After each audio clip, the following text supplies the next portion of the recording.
So picture this: favorite rapper, one of those lyrics that you know by heart, and they're live streaming a high stakes gambling session. Thousands of people are watching, many of them teenagers, young, small elementary school kids, and they're drawn in by the allure of using money and the thrill of the game. Behind the glitz and glam and the way they try to make it seem so harmless and fun, there's really a gambling epidemic inside the hip hop industry right now. And today we're here to just break it down and talk about it. So it's from Just Say Anything. Y'all stay tuned. You're not just saying that? I never just say anything. There's really been an epidemic of gambling when it comes to young kids and the music industry.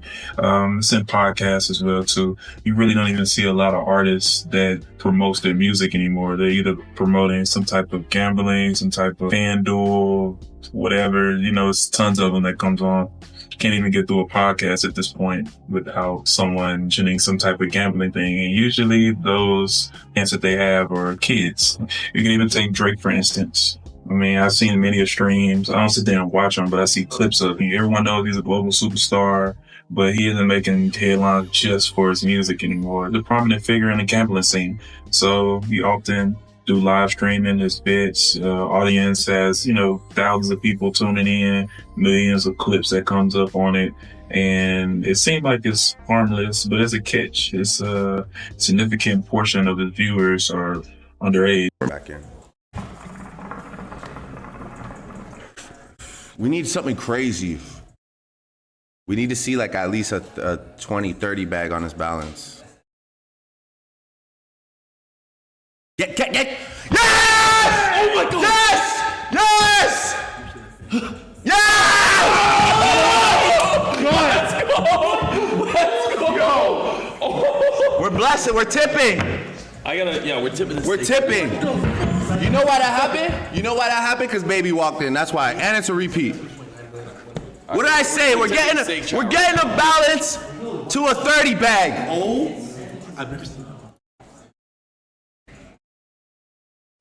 Get back. 14. We'll take that too. We'll take that from you too.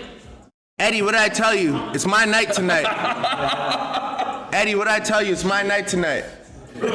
Yo, psycho. So it's just promoting underage gambling to kids because let's be honest, a lot of these kids, they can get their parents' credit cards. They can find different ways around it, get credit cards offline, dark web, however they get it. But they can find ways to gamble, and this is the next addiction that hip-hop is putting toward the youth. Before then, it was pills. Before that, it was alcohol. Before that, it was gun violence, things like that. Even though the gun violence is still prevalent, but I think that part is dying down. Right now, they try to get you digitally to gamble and just have another vice. So this is the next vice they're pushing. It shows that there's been nearly 38% of Twitch viewers that are teenagers or younger. So that's making them particularly the demographic that they're trying to push this towards, because it's like, why would they know that? They should be pushing something a little bit more healthier for them, or something that will benefit them in the future. Letting it slide. I think in a few years, it's going to be some people coming in and saying that if you have a gambling addiction, call this number, 1-800-GET-OFF, whatever, or some online app to try to wean people off of this gambling addiction that they have. Because, I mean, a lot of people not even winning out the parlays, even the sports betting. It's just a grown rampant industry. And like I say, it's not just in hip hop, it's in podcasting. It's just all around. But I know some people think it's harmless, but when you're pushing it towards kids and they don't know what they're doing, then this is an issue. And then the younger you do things, usually the more addicted a lot of kids become. And it's not just live streams, it's social media platforms, gambling, advertisement, many of them with slips, the cracks of, regulation to different states. So research reveals that nearly half of children and almost 3/4 of young people encounter gambling ads on Twitter at least once a week.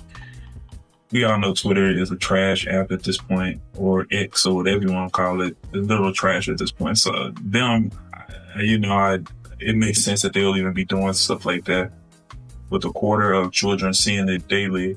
Oh, won't somebody please think of the children? What kind of an example are we setting? Ladies, please. All our founding fathers, astronauts, and World Series heroes have been either drunk or on cocaine.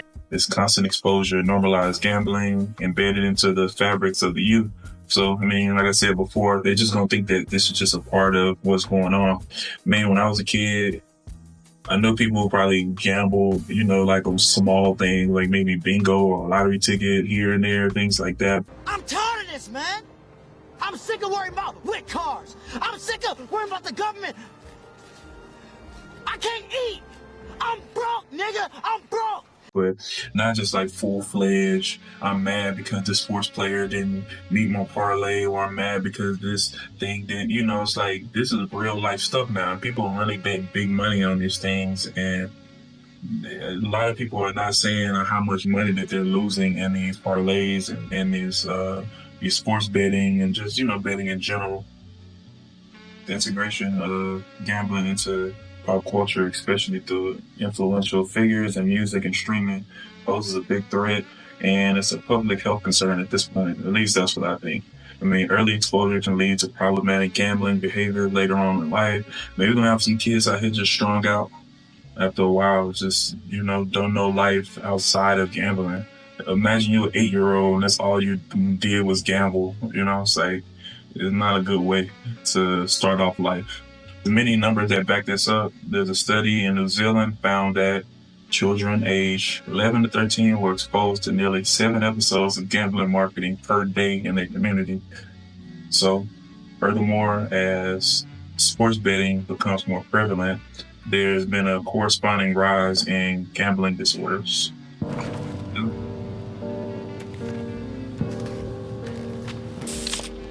Just because you can't drink it,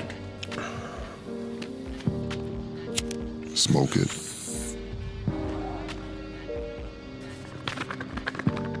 or even snort it, doesn't mean gambling addiction isn't real.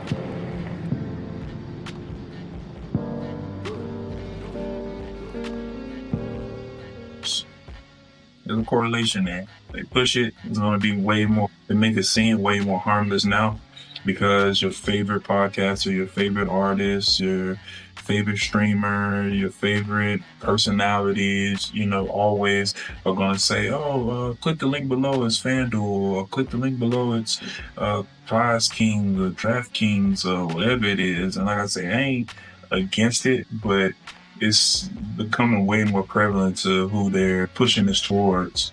And it's just becoming more so like normalized way too much. Because usually gambling was like this underground thing. You had to be in the lifestyle. You had to kind of know, go to Vegas, go to real proper casinos. But now you just do it at the click of your phone. So it's just like an app. So it's not even, it doesn't seem real. So I get it. Betting is something that's been happening forever. But it just seems like it's more prevalent now where they're trying to get kids hooked and addicted to these things. Because once you get a kid when they're young, you got them for life. So they'll be addicted forever. And then after that, you can get them on programs to get them off. It's just another thing to get someone addicted to. I mean, imagine you're a teenager, you're impressionable. People try to say like these artists or these public figures that people shouldn't look up to them, but honestly, kids do. Everyone don't have a positive role model in their life, or they do. They might still even just look to these entertainers for guidance, and everyone knows that you're not supposed to do those things, but it ended up happening. So let's not act like we live in a world where these things don't happen. I mean, you're impressionable, you're seeking role models, you're a teenager, and you see your idol or the person you into engaging in gambling, winning bets, living lavish, because they're never going to show when they're losing too much. It's enticing. Who wouldn't want to do it? You don't see the losses, the risks, the potential of how it can spiral into an addiction. And you don't see that these betting apps are giving them money to play around with. So it's like you go inside there, you see them throwing money. You're like, oh yeah, I could do that too. But it's like, no, they're sponsors. So they'll give them money to put things on there so you can bet your money. But they haven't betted their money. Ain't nobody stupid. So I think it's time to address this growing issue. I mean, parents, educators, policymakers. You know, it's gonna make me sound like I'm super old or uncle, whatever you want to call it. But I mean, people just come together and just set some type of boundaries, I believe. Force regulations, protect kids from seeing certain things where their mind is just not going towards. So gambling being such a prevalent thing in their society or just normalized so much. We all know that it's a dangerous. It can spiral out of control, and it's a slippery slope from just thinking that, oh, since they see it, they don't have to do it. And kids don't want to do things that they see that adults do. And if you do those things around you, they're going to think that it's okay to do. And the earlier they see certain things, then they're going to want to do those things as well too. So, we all have responsibility. We just have to shift some of our influence to different things. And I know it's hard for these podcasts and these other things to not take the check, because if someone came to me with a check with all that, it'll take a lot for me. I ain't gonna lie. I'm an honest person to say that I will turn it down, but I'll be like, man, the M's coming in though, or there's some thousands or whatever. So I get it. People gotta eat. FanDuel and all these other sports betting apps are throwing out money. Cool. We're gonna, I guess, get it how you live. But if you know someone and you are an influencer and you have a lot of kids that look at you and you know that that's your demographic, just be responsible and just take another sponsorship. Just keep it real. You know what I'm saying? But that's just my opinion. That's just a lightweight video today. I just want to talk about sports betting. Let me know how y'all feel in the comment section below. Remember, this is Ish from Just Say Anything. Checking out. See you on the next video. My gambling started off innocently enough. I was just playing to have fun. Before long, I was sneaking off to play, skipping work and making excuses. Felt like gambling had a grip on me and I didn't know how to break free. But thankfully, I was able to find help. If you or someone you know has a gambling problem, call 800-522-4700 or visit ksgamblinghelp.com, because getting help is your best bet. Just Say Anything. Like, share, and subscribe.